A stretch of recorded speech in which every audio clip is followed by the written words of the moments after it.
Bismillahirrahmanirrahim. Alhamdulillahi rabbil alamin. Wabihi nasta'in ala umurid dunya waddin. Wassalatu wassalamu ala habibi rabbil alamin, Sayyidina wa maulana Muhammadin al-amin, wa ala alihi wa sahbihi wa tabi'in, wa man tabi'ahum bi ihsanin ila yaumiddin. Amma ba'du, faqad qala al-imam Hujjatul Islam Abu Hamid Al-Ghazali rahimahullah wa nafa'ana bi ulumihi fid dharain, amin. Larangan-larangan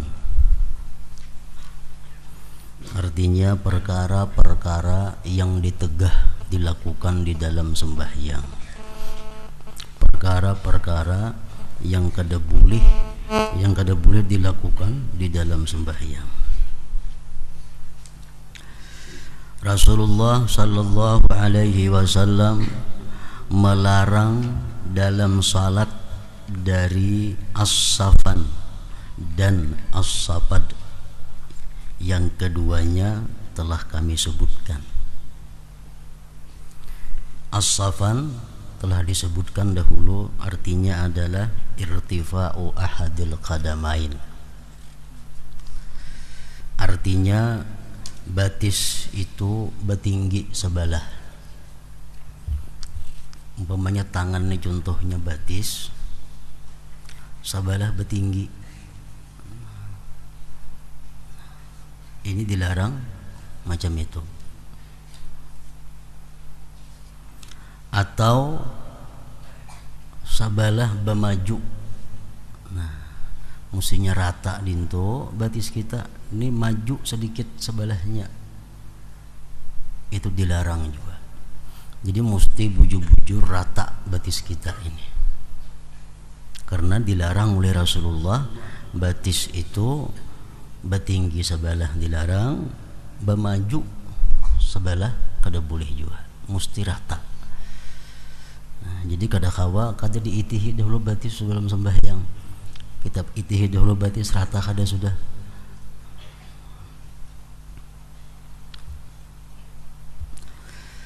Dan as-sapad itu artinya berait dua batis.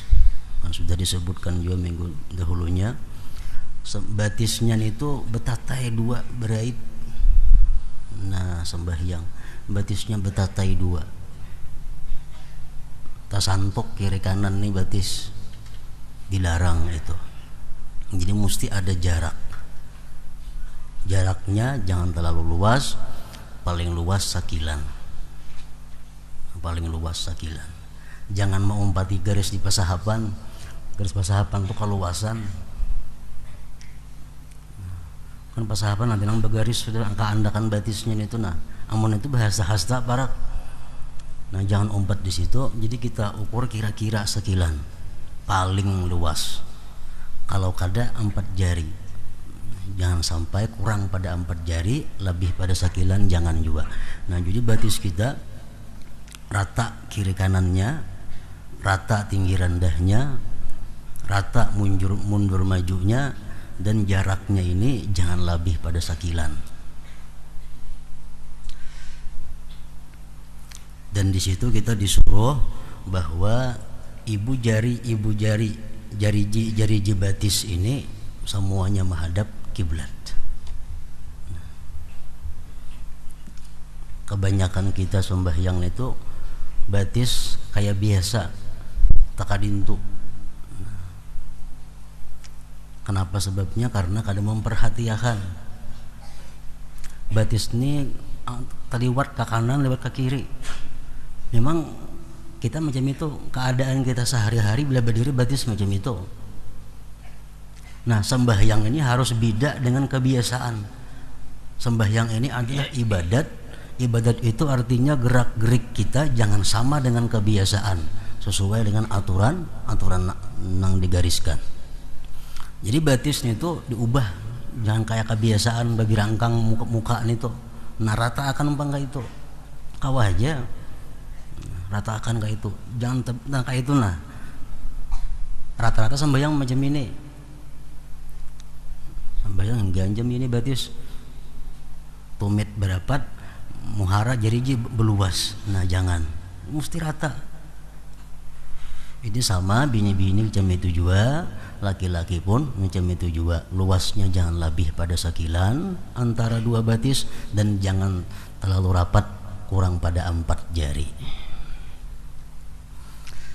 Orang-orang dahulu di zaman sahabat dan tabi'in disebutkan sudah dahulu, itu menandakan fikihnya seseorang, menandakan ilmunya seseorang. Bila orang tuh sembahyang batisnya tapi rangkang lintu, tuh orang kada berilmu. Kada berilmu, walaupunnya mengaji, walaupunnya bisa mengajar, batis tapi rangkang lintu sembahyang, itu tandanya orang kada berilmu. Jadi mesti rata. Jadi semuaan menghadap kiblat. Jangan ada ke timur ke barat lintu, ke utara ke selatan batis.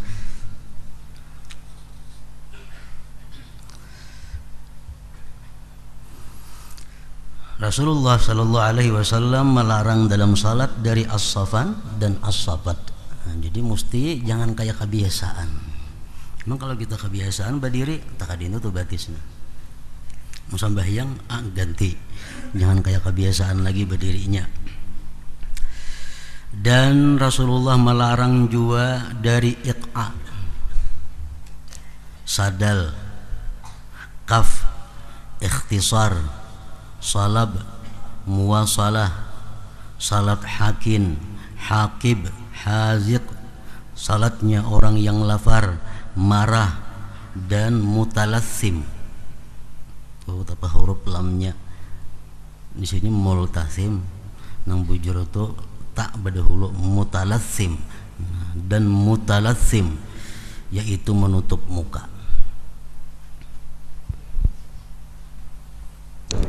Jadi baik bini-bini, baik laki-laki sembahyang tuh jangan menutup muka. Kayak itu. Nah, sembahyang. Amun keluar rumah baik bini-bini jam itu. Mata aja kelihatan, mau sembahyang jangan. Rasulullah melarang tadi iqa. Adapun iqa maka menurut ahli bahasa adalah ia duduk pada kedua pantatnya, menegakkan kedua lututnya, dan menjadikan kedua tangannya di atas tanah. Misalnya kayak itu.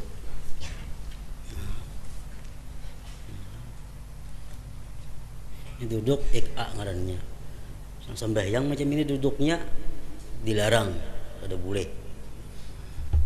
Duduk di atas pantat, ini cagat berdiri, tangan ke tanah telapaknya seperti anjing.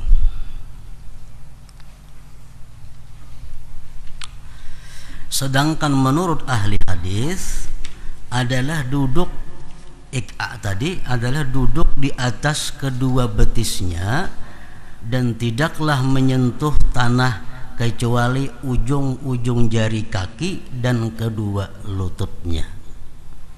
Nah, contohnya macam itu kira-kira. Nang menyentuh tanah cuma lutut lawan ujung jari. Nah macam ini dilarang. Baik tasahud awal, baik duduk antara dua sujud, baik duduk istirahat, jangan macam ini duduk. Lutut ke lantai lawan ujung batis, termasuk iqa juga ngarannya.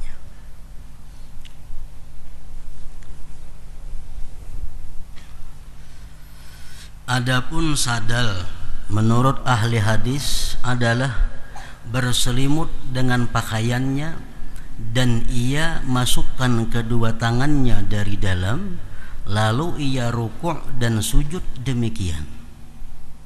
Itu sadal ngarannya. Baju itu dicolop di bahu, tangannya kada dicolop di bahu aja, dicolop tangannya kada, jadi tangan tak kurung di dalam nih. Nah itu dilarang juga nih tuh. Jika tangannya dicolop kan jadi masalah. Ini tangannya kada dicolop, jadi baju digantung di bawah kayak kastok awak. Tak andak baju. dilarang itu. Ini adalah perbuatan orang-orang Yahudi dalam salat mereka. Maka kaum muslimin dilarang menyerupai mereka.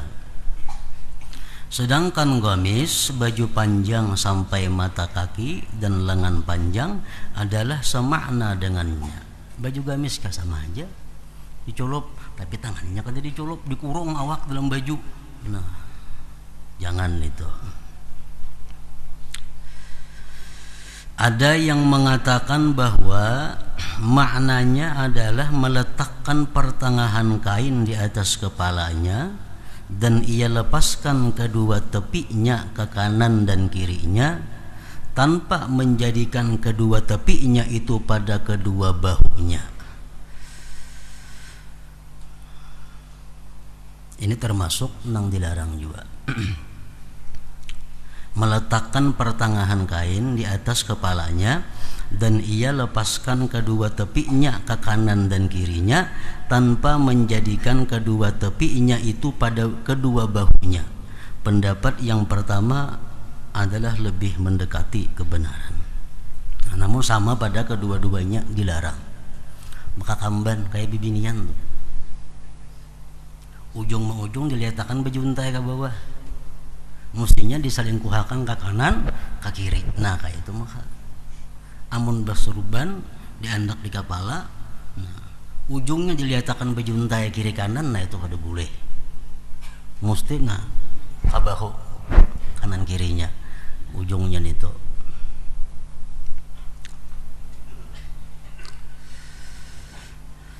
Adapun kaf, maka ia mengangkat kainnya dari muka atau dari belakangnya apabila ia mau sujud.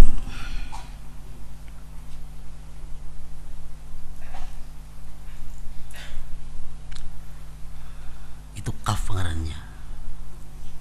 Mengangkat baju, mengangkat tapih atau mengangkat salawar atau mengangkat nang apa? Bila hendak sujud tuh. Kan biasa kita misalnya ya Allah liman hamidah Allah, nah angkat dulu nak sujud, nah diangkat, nah itu kada boleh.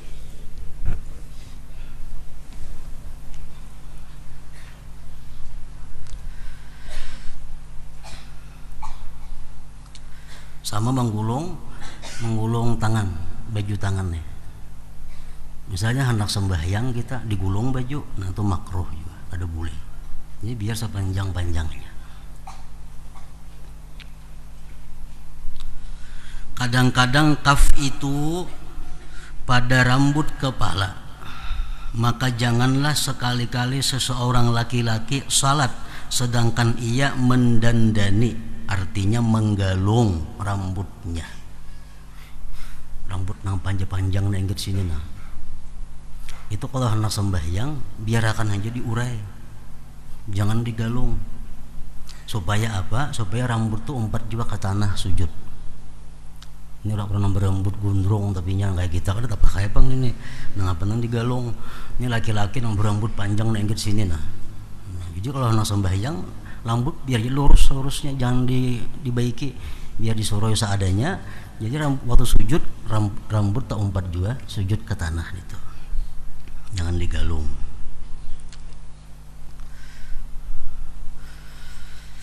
Itu bagi laki-laki. Kalau bini-bini kada jadi masalah itu digalung kada dalam mukana tuh kada jadi soal. Di dalam hadis umirtu an asjuda ala sab'ati a'dha'in wala akuffu sya'ran wala thawba. Artinya saya diperintah, ujar Rasulullah, untuk sujud atas 7 anggota badan dan saya tidak menahan rambut dan kain. Tapi itu jangan diangkat dari nang sujud. Jangan diangkat. Ahmad bin Hanbal, imam mazhab Hambali radhiyallahu anhu, memakruhkan untuk memakai sarung di atas gamis dalam salat. Berbaju ke dalam. Baik itu salawar, baik itu sarung, misal gamis. Kan gamis itu panjang. Lalu ditapihi di luarnya. Nah, ditapihi di luarnya. Atau baju kita panjang, baju kemeja biasa panjang, sembahyang baju dibuat dalam tapih, nah sama. Atau berselawar baju ke dalam, nah kada dimakruhkan juga. Jadi bila nak sembahyang baju ke dalam buka dahulu, nah keluarkan bajunya. Itu mazhab Imam Hambali. Ahmad bin Hambal radhiyallahu anhu memakruhkan untuk memakai sarung di atas gamis dalam salat, dan ia memandangnya termasuk kaf tadi juga. Nah, kaf tadi juga.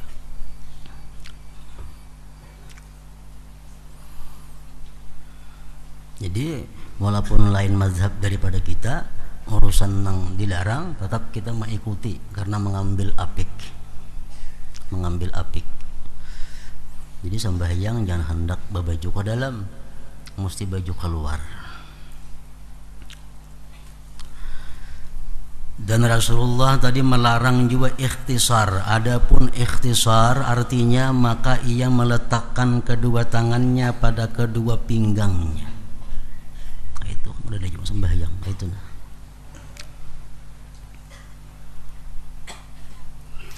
Adapun salap adalah ia meletakkan kedua tangannya pada kedua pinggangnya dalam berdiri, dan ia renggangkan kedua lengannya pada berdiri itu. Ini berdiri berkaca pinggang.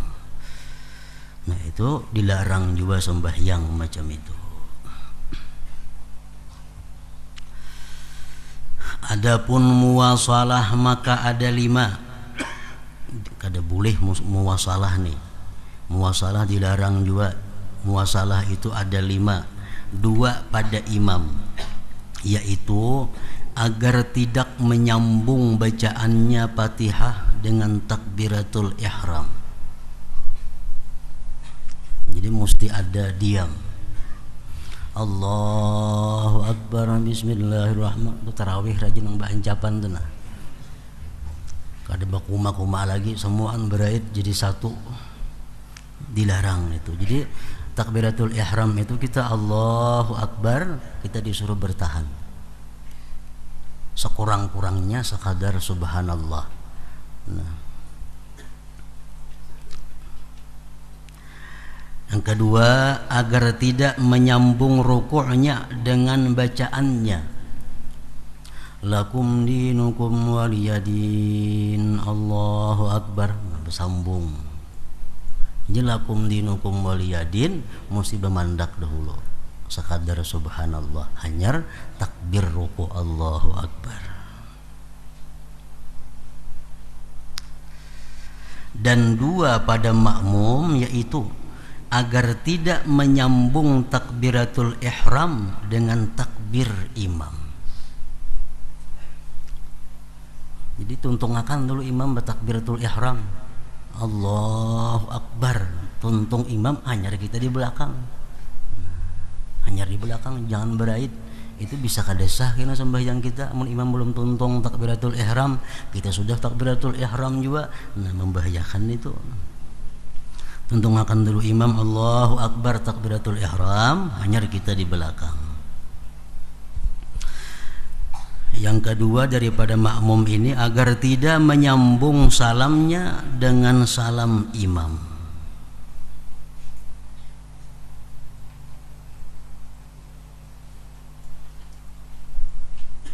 Jangan bersambung salamnya dan salam imam. Itu tuntungakan dulu imam itu salam.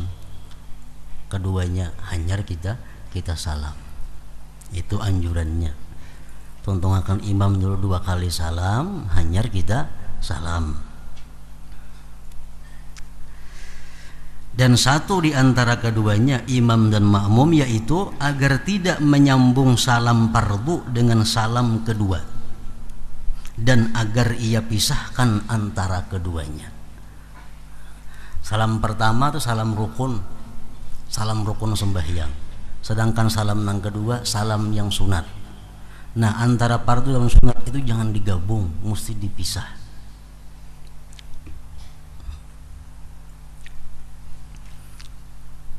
Ada beberapa cara yang dijelaskan oleh para ulama fikih mengenai salam itu.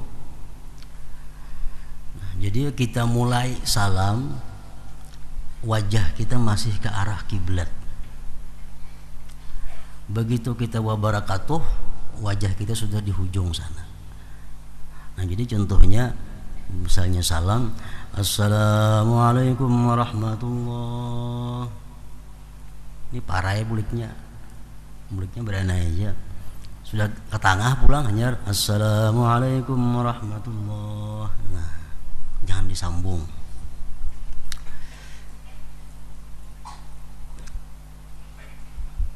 Jadi jari nang kita tasahud itu nang baangkat itu sampai salam hanya habis diangkat.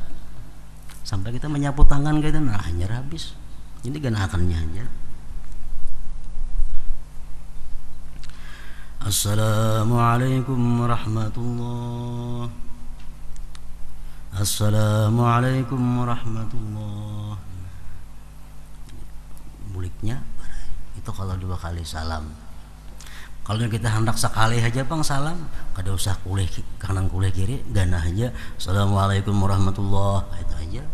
Hendak sekali aja misalnya salam, kada hendak 2 kali, nah jangan ke kiri ke kanan, lurus ke situ aja. Misalnya kita sujud tilawah, nah, sujud sajadah kan, misalnya di luar sembahyang, kita membaca ayat sajadah, kita disuruh sujud. Untuk kalau tuntung sujud, bangun, assalamualaikum warahmatullah, misalnya sekali aja. Nah, muha ke arah kiblat, amun ke kanan, kiri parah ya gini. Mesti 2 kali bila ke kanan itu, bila sekali ke muka arahnya.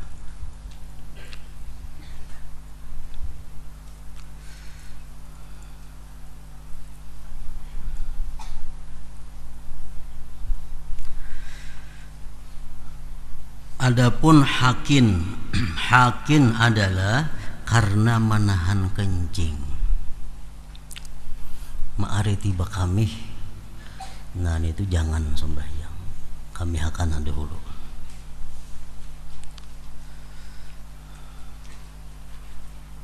Walaupun kalau putan berjamaah ada jadi masalah. Anggaran tak kami berjamaah. Jadi, walaupun kalau putan berjamaah kami akan dahulu, jangan ma'aritin itu. Sedangkan hakib kada boleh juga sembahyang dalam keadaan hakib karena menahan berak, buang air besar, kada boleh juga. Al-haziq adalah orang yang mempunyai khuf garis miring sepatu yang sempit. Sembahyang itu boleh aja bersepatu, kada jadi masalah. Ngarannya khuf, sepatunya khusus itu. Jangan nang halus, nang sasak. Nah dikiaskan ke situ baju kah, salawar kah, jangan nang sasak di bawah sembahyang itu. Semuanya itu menghalangi kekhusyuan, hendak bakami. Jelas sudah sembahyang ada kekaruan. Dalam artian itu adalah orang yang lapar. Orang yang lapar jangan dibawa sembahyang dahulu, buka makan dulu. Makanya orang puasa begitu azan berbunyi makan dulu, hanya sembahyang maghrib. Amun kada tahan, amunnya tahan bagus saja, sedikit saja minum sembahyang maghrib baik lagi. Ini kalau kau kada tahan, nah, jadi buka puasa makan, tuntung makan hanya sembahyang maghrib, amun kada tahan. Dan orang yang sedih, maksudnya orang yang masih dalam keadaan pikiran kalut, banyak masalah yang dihadapi, ditunda dulu sembahyang, tenangkan dulu, ditenangkan dulu. Dipahami larangan salat bagi orang yang lapar dari sabdanya sallallahu alaihi wasallam, iza hadaral asya wa uqimatis shalah fabda'u bil asya illa ayyadhiqal waqtu aw yakuna sakinal qalbi. Artinya apabila datang makan malam dan didirikan salat, maka mulailah dengan makan malam itu, kecuali waktunya sempit atau hatinya tenang. Orang kamat, orang di rumah sudah bersorong makanan, Amun kalanggar kamu salah kada terganggu dengan makanan tadi, kada jadi masalah. Kalau terganggu karena makanan tadi, nah dahulu akan makan. Di dalam hadis la yadkhulanna ahadukumus shalah wa huwa muqattibun wa la yusalliyanna ahadukum wa huwa ghadban.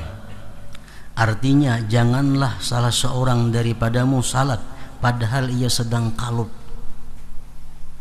dan janganlah salah seorang daripada kalian salat padahal ia sedang marah. Dinginakan dulu, tenangkan. Al-Hasan berkata, setiap salat yang padanya hati tidak hadir, maka salat itu lebih segera kepada siksaan. Orang yang sembahyangnya itu ke hatinya kada hadir, sembahyang itu membawa kemudaratan lawan inya. Karena hadis Rasulullah kan, kalau orang itu sembahyangnya itu hatinya itu kada hadir atau kada khusyuk, sembahyang itu menjadi hitam dan diumpamakan macam kain yang usang lalu dipukulkan ke wajah orang yang sembahyang itu. Jadi segala sesuatu yang mendukung untuk khusyuk itu disunatkan. Segala sesuatu yang mengganggu khusyuk itu mesti diselesaikan sebelum sembahyang.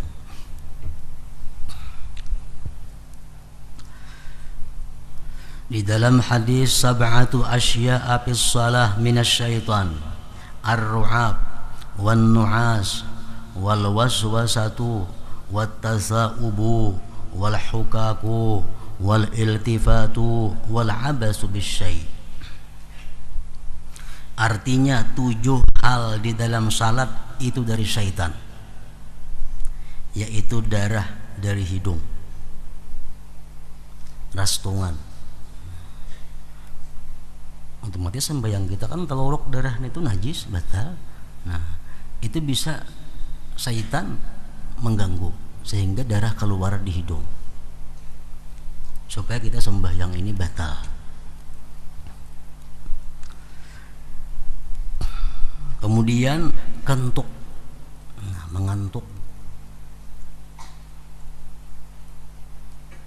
itu dari syaitan. Was-was dari syaitan juga. Kuap, menguap sembahyang, itu dari syaitan. Gusuk-gusuk, garu-manggaru, nah, dalam sembahyang itu adalah pekerjaan syaitan. Lagi belum sembahyang kita kan ada asa gatal, kada awak.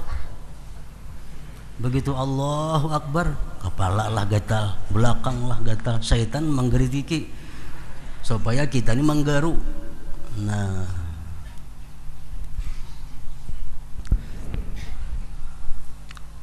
menulih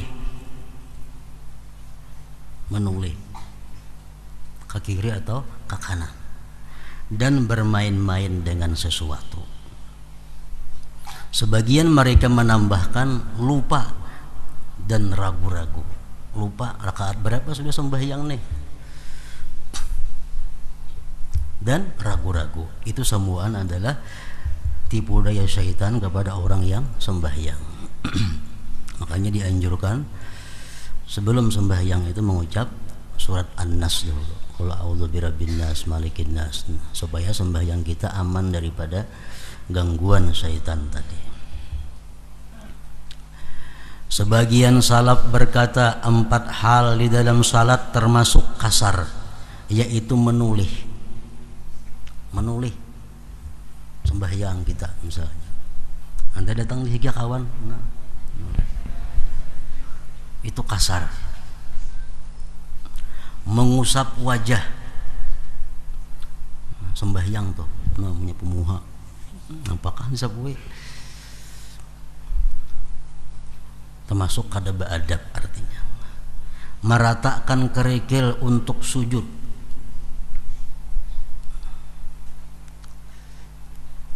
begitu hendak sujud, nah, dibersih dahulu nih, nampajang dahi bandak nih.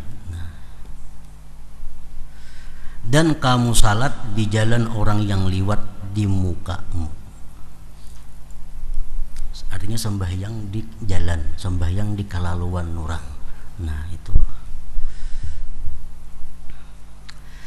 Dan beliau Rasulullah melarang juga dari menjalin jari-jarinya, memanjang.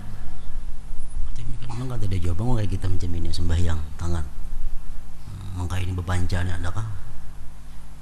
Ada.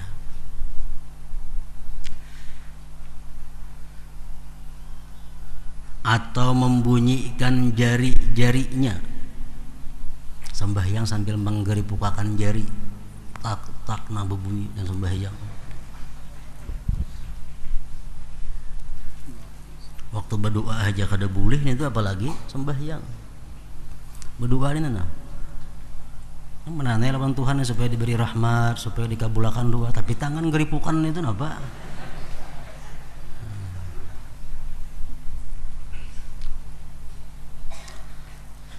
Atau menutup mukanya, atau meletakkan salah satu telapak tangannya atas yang lain,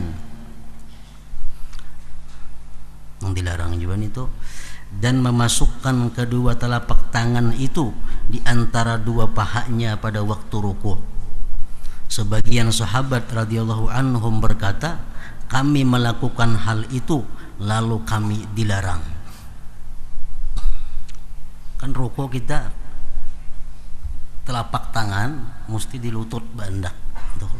Nah, ada nih kada mereka sahabat dahulu rukuk itu macam itu tangannya. Nah, di tengah-tengah dua lintuhut. Nah, itu lintuhnya. Kita jam itu tangan rukuk. Kalau kita adanya kada jam itu. Nah, dahulu dilakukan oleh sahabat, akhirnya dilarang. Lalu kami dilarang.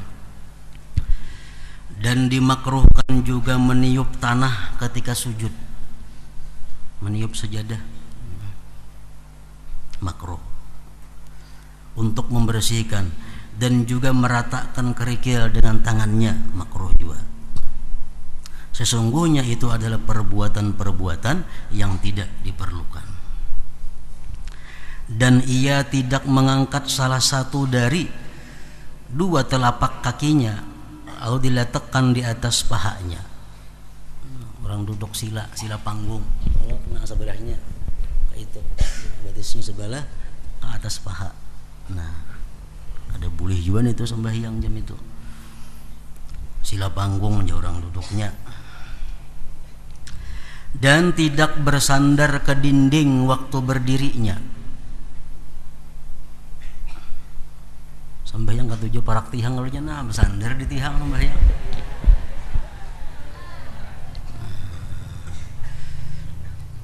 Jika ia bersandar sekiranya di dinding itu dicabut lalu ia jatuh, maka menurut pendapat yang lebih zahir, yang menang adalah salatnya batal, kada sah artinya. Allahu a'lam. Membedakan fardu-fardu dan sunat-sunat termasuk yang wajib, termasuk syarat sah sembahyang. Kita kau membedakan mana nang fardu, mana nang sunat.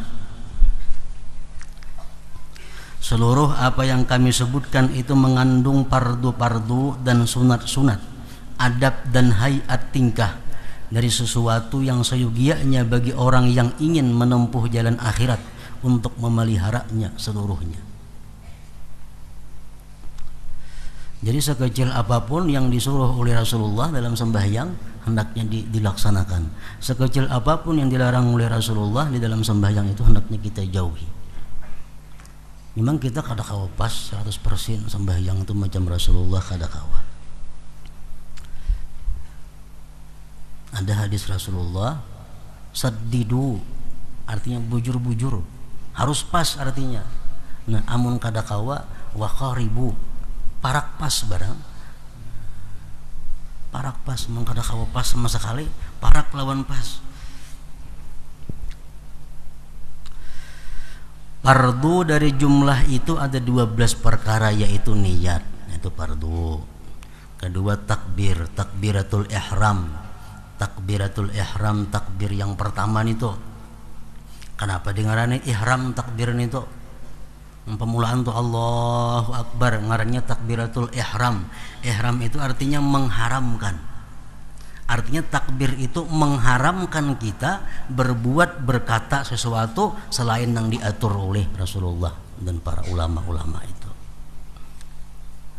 3 berdiri, 4 membaca Fatihah, 5 membungkuk dalam rukuk sampai kedua telapak tangannya menyentuh kedua lututnya, serta tumak ninah, diam sejenak.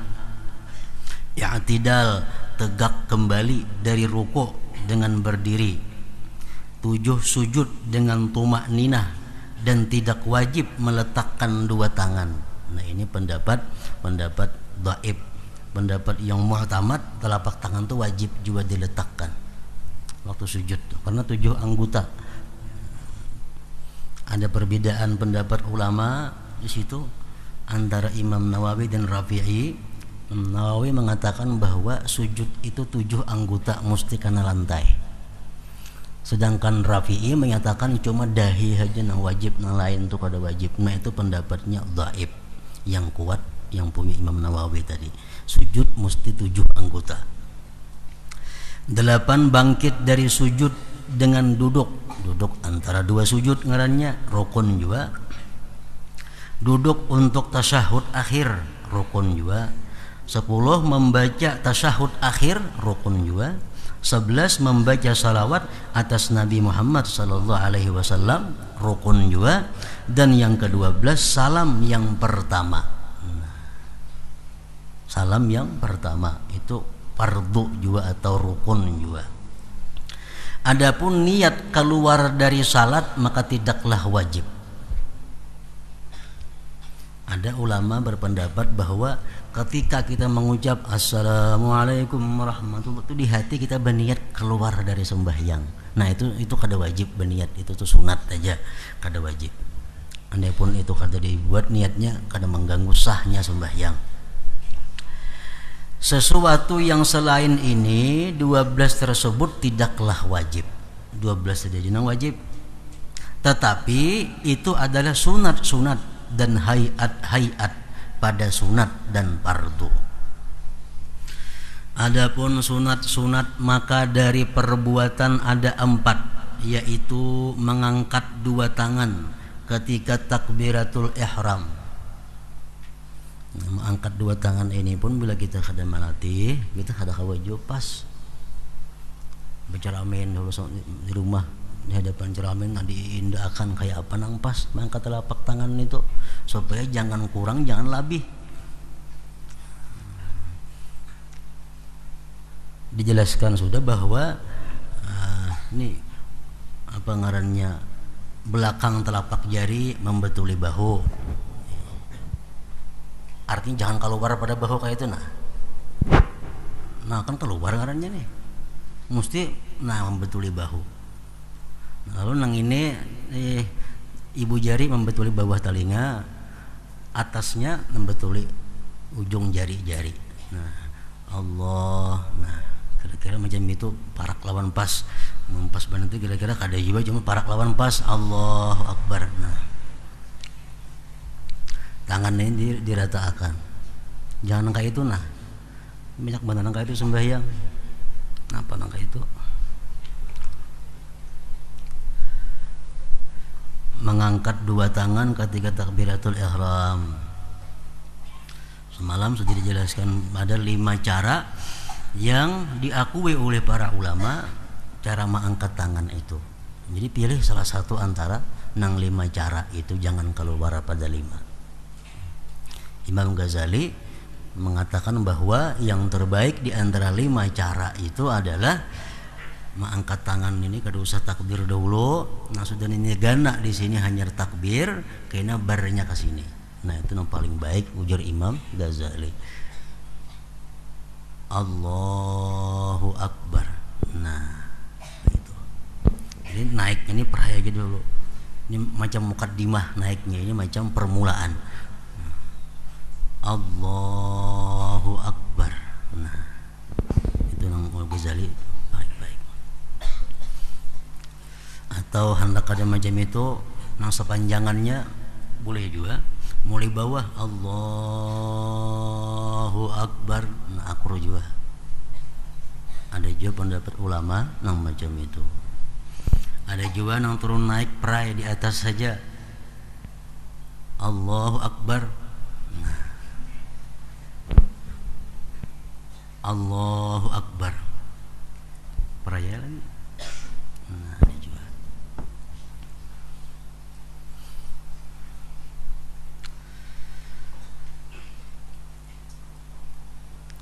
Mengangkat dua tangan ketika turun ke ruku'. Kayak ini kita untuk asalnya lakum dinukum waliyadin. Mengangkat tangannya sunat juga. Tangan sunat. Mulai takbir mulai sudah gana di sini. Jadi mengangkatnya praja lakum dinukum waliyadin. Allahu Akbar. Nah kalian tuhut tangan.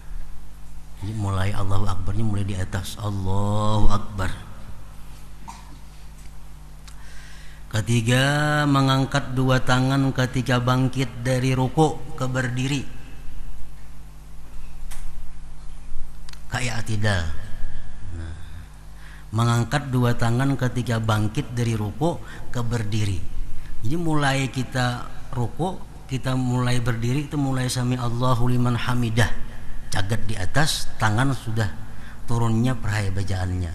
Turun tangan kan ada bacaan lagi.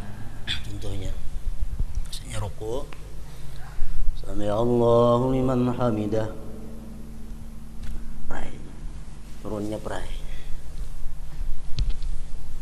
Sami Allahu liman hamidah, hanya turunkan tangan. Itu sunat mengangkat dua tangan ketika bangkit dari ruku' ke berdiri. Yang keempat, duduk untuk tasyahud awal. Adapun apa yang kami sebutkan dari cara menyebarkan jari-jari dan batas pengangkatannya, maka itu adalah hayat yang mengikuti sunat-sunat ini. Tawarruk, duduk tasyahud akhir itu, dan iftiras, duduk tasyahud awal, duduk antara dua sujud. Iftiras ngarannya adalah hayat yang mengikuti duduk. Tasyahud awal tuh itu duduknya yang penting duduk, disunatakan duduknya duduk iftiras. Nah, amunnya basila sah aja sembahyangnya, sah aja basila, cuma kadang mengikuti sunnah duduknya duduk iftiras. Nah karancakan melihat sembahyang itu duduk iftiras itu atau duduk tawarruk kaina telapak batis itu kada mau rata. Kenapa? Kebanyakan sembahyang itu padahal mesti diratakan nang kanan cagat. Nah telapak batis sebelah kanan duduk iftiras. Nah duduk tawarruk, telapak batis nang kanan itu cagat, jangan berpingkur macam itu. Nah jadi jari bujur-bujur ditekan supaya menghadap kiblat. Nah kawan contoh kan melihat juga ada kameranya situ, nah di belakang. Jadi telapak batis sebelah kanan ini berdiri diriakan, jangan berpingkur kayak itu.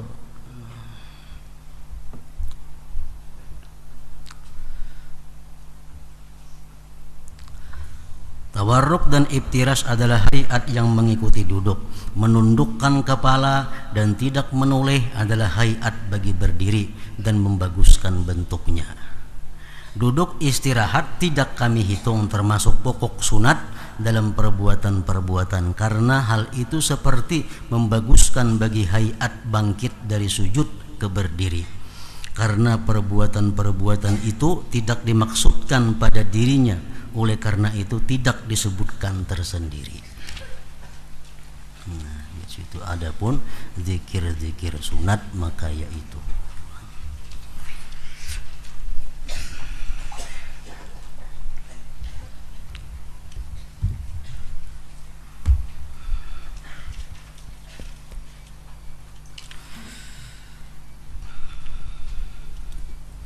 afdalul zikri fa'lam annahu la